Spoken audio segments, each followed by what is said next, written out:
All right, chat, let's talk about it. Area specialist, Mustang sniper.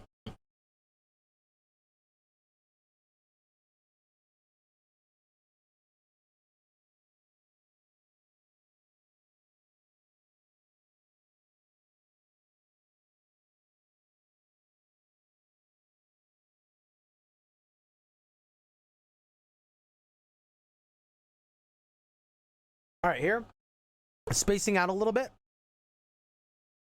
Anytime we can keep these sledgehammers like going from unit to unit, the better, because our snipers have long range. Mustangs are cool here, because they help deal with the swarmers, and we're hoping that they just keep the sledgehammers busy for a while. So they have multi-purpose here. They're not going to be able to out DPS the sledgehammers, that's for sure, but we're hoping that they can just do some of their job and clear out the crawlers, right? That's kind of their job, and just to be fodder, and hoping our snipers can get some value. And then guess what? We also decided to throw down wasps. Wasps are considered very weak. I mean, they are. You can kind of just breathe on them, kill them. They don't do a lot of damage, especially at first. But we know that they don't have anti-air, right? So they could tech into sniper. Sniper's not great against wasps. And if they do anything fancy, they can probably tech into like Mustangs, and that's about it, right? So cool. Wasps should be pretty consistent even if they go snipers, right? So we decided to go wasps here. Unorthodox, but we like doing different things as well, right? Cool. And guess what? They didn't take any anti-air, so we win this for free. Cool, right? And since nobody can attack them, they're gonna get a lot of XP here. Pardon my dance moves. So you can see our thought process there, right? Not even a powerful unit, but just throws some people in the air, and just gives us some really good number. And again, we could also go Phoenix, stuff like that, but we decided to go Wasps here, and if we go Sniper, it's still not that great. Cool. So free win. And our Sniper, our Wasps that generally take really long to level up, are also getting to level 2 in one battle.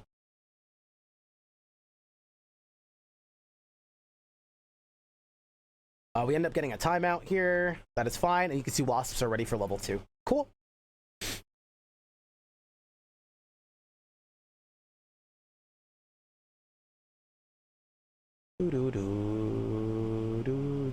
I should probably talk about what I took there. I don't know what I took there. Oh, we took Rhino, I believe. We took long-term Rhino. So the idea of taking Rhino there is it gives us something eventually to tech into, because one, I really like Rhino, and two, it gives me some long-term capability if I want to deal with the swarm or deal with their sledgehammers. Just gives us something to work around later. My intentions were not to go Rhino at this point. Just want to kind of put that out. Cool. So now we know that the opponent is worried about air, or they should be. And they'll probably go like Mustang here or Sniper, right? That's the idea.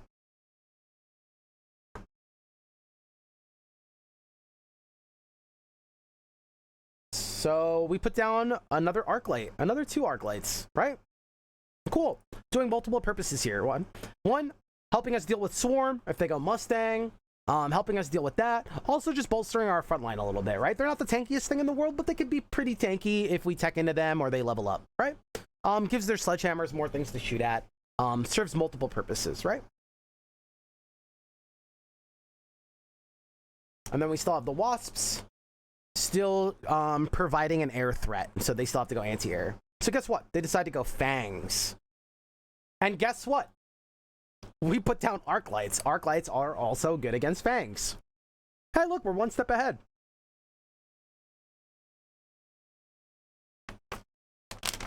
All because we had these cheap little Wasps, right? Now they had to go into Fangs. Cool. We're happy. Remember, Fangs are also very slow, right? Remember, Fangs are slow. We said that on our last analysis. So guess what? These guys still have not done anything. The battle's almost over, and these guys haven't done anything yet. Still not doing anything, by the way. Still not doing anything. Now they're in the battle. So, they don't do too much yet. I'm very happy. That was $200, right? Because of these wasps. Very good.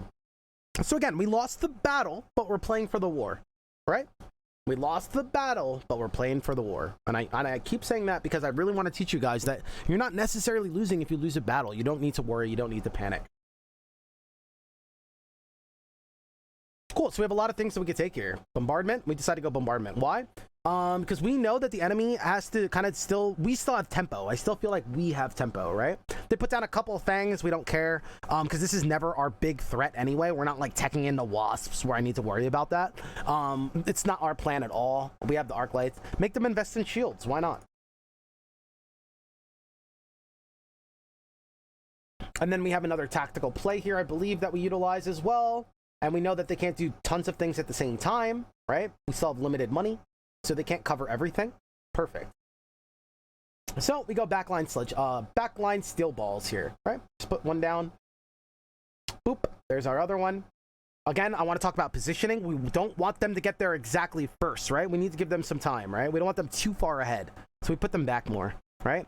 And so with here, the Mustangs will still be in front a little bit, which is fine. And then the steel balls will get into the fray. Steel balls also happen to be pretty good against sledgehammers. They'll tank a lot. They'll help us kill them. Awesome. And they're also don't care about fangs, right? So there's a couple bonuses there. They don't care about fangs at all. Cool. And guess what? Then we spend $50, very cheap. And we get to move around our wasps, right? That same wasp that we got from the beginning of the game, right? That helped us win a round, that caused them to go fangs, right? All that cool pressure. And then we just moved them. Cool. So we just put them on the side, right? We saw a vulnerability. Hey, look, there's nothing over here, right? And they didn't get to put down the shield, so the bombardment gets to do work. And if they did, we wouldn't really care, right? Same fangs. We didn't invest anything else in them, right? We just gave them movement. And now getting us a victory here. And now giving them the opponent something else to deal with and giving us tempo. Hey, look, all those sledgehammers.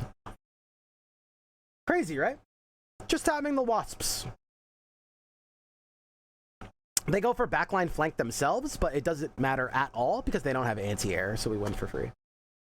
We killed their anti-air. Cool. So there's another one, and we have tempo.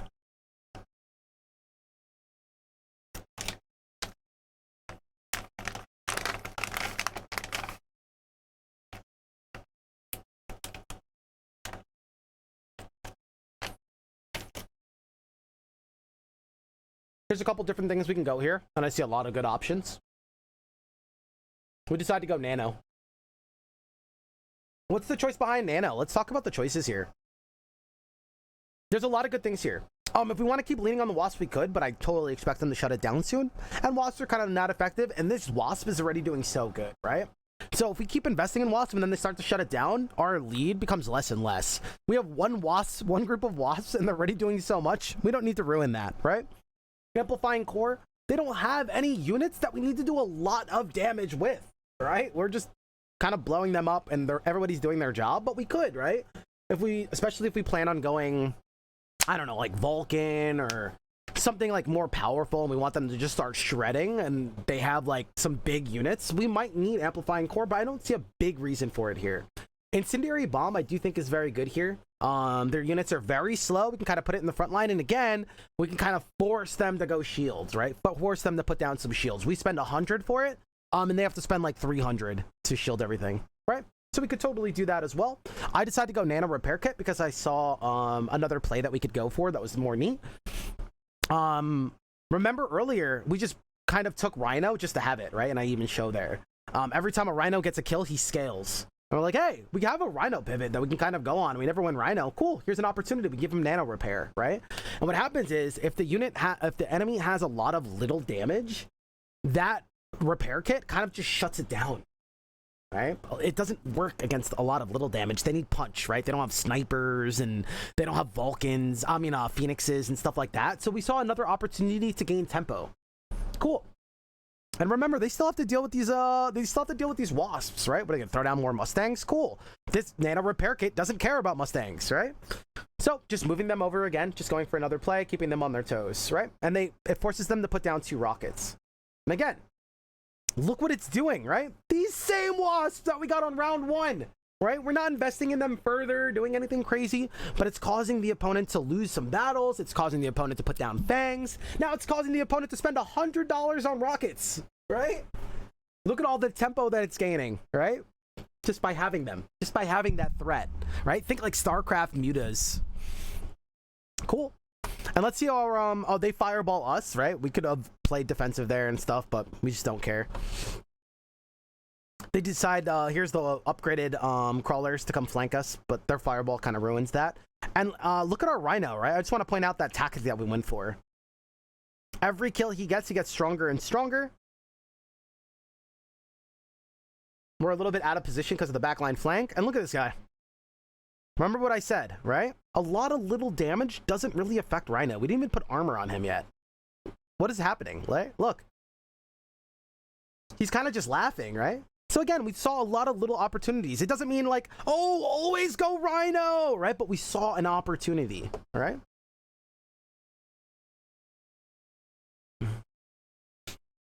These guys doing their best to hold it down. They're going to ultimately lose. But again, we have a Rhino that's powered up to clean it up. And you can see here, they can't really do anything about it. Let's go, baby. Cool. So we're learning a lot. Again, a bunch of different avenues we can go here. In my head, I'm like, hey, Misfits, please drop some love if you just got gifted a sub and you get to watch ad-free. Let's go. So here I just take shield because I realized, hey, we have a defensive tempo, right? They have a lot of little people that can't seem to get through. Hey, why don't we just take shield and get another Rhino, right?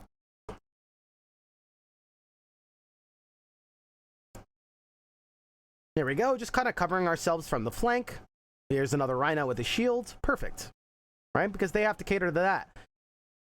They decide to go Overlords. Overlords here. Which is pretty good, right? I think this was an okay play. We already have these Mustangs down and we have these snipers that will hopefully help. So it was an okay play. But we still have a super tank, right? So the snipers won't get targeted easily. Look at this. Now that he gained tempo, look, he's like laughing and tanking all the damage. Right? So this will give our snipers more time to live because we don't have good anti-air. Huge, right? Huge. This guy's already running into the tower.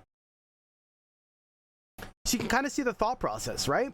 It's kind of very adaptive. There was no game plan here. We're adapting to what the enemy was doing and trying to gain tempo. Thank you guys so much. I really appreciate it.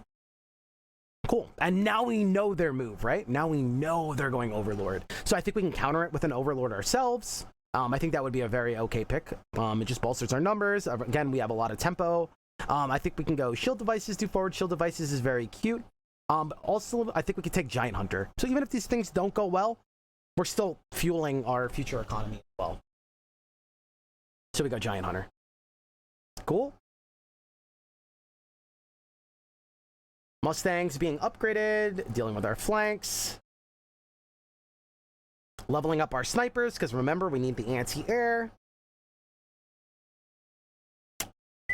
And the backline Phoenixes. Buying tier 2 Phoenixes. Also, because remember, they're not the greatest against air already. And now these Phoenixes are also going to do a lot of damage to these motherships, these Overlords. Cool. So you can see that we're gaining a lot of tempo. We're staying one step ahead of it. They're not good anti-air themselves, right? The Overlord can't do every role, right? The Overlord can't take down the Rhino, sustain and deal a lot of damage, but then also deal with the Phoenixes, right? It can't do every role. It's going to be overloaded, right? So we're just staying one step ahead. Staying one step ahead here. And they keep going Overlord, right?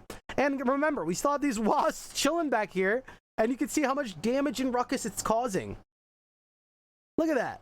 They're still doing their job because remember that their solution was a band-aid. If you remember earlier in the battle, they didn't fix it yet. They didn't commit Mustangs or commit the Fangs on the edge, right? They did the temporary solution and they invested in rockets. So it did end the problem temporarily. And if I backed out, right, maybe they were just trying to scare me away. Hey, we shut them down, right? But look, it's still causing problems, right? Crazy, right? So again, the wasps just causing so much strain and pressure. Look at this Rhino just straight running away with it with the armor, man. So powerful. So powerful. And now we have these Phoenixes that are going to help with these Overlords. Look at all that damage. Because they're tier 2 Phoenixes. Crazy, crazy, crazy. And they just quit. Again, how we can gain tempo and use these little tactical advantages, these little pressures to keep the enemy and gain tempo, right? That's what I'm trying to teach you guys. Yo, Spy Kids, how was the food? It was so good. Thank you guys so much. And the, oh my god, the dessert, I'm gonna devour it today. Thank you so much. That was a really nice surprise. That was really kind. Thank you. So again, there's a lot to learn here, guys. There's a lot to learn, right?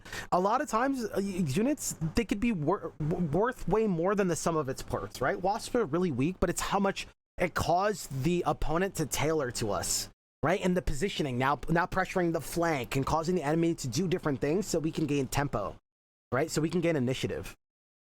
Cool, right? There's a lot to digest there. There's a lot of tools there. We would have been in a lot more trouble if we didn't have these snipers farming to deal with those overlords, but then just teching into the phoenixes and stuff to really solidify that was really, really powerful.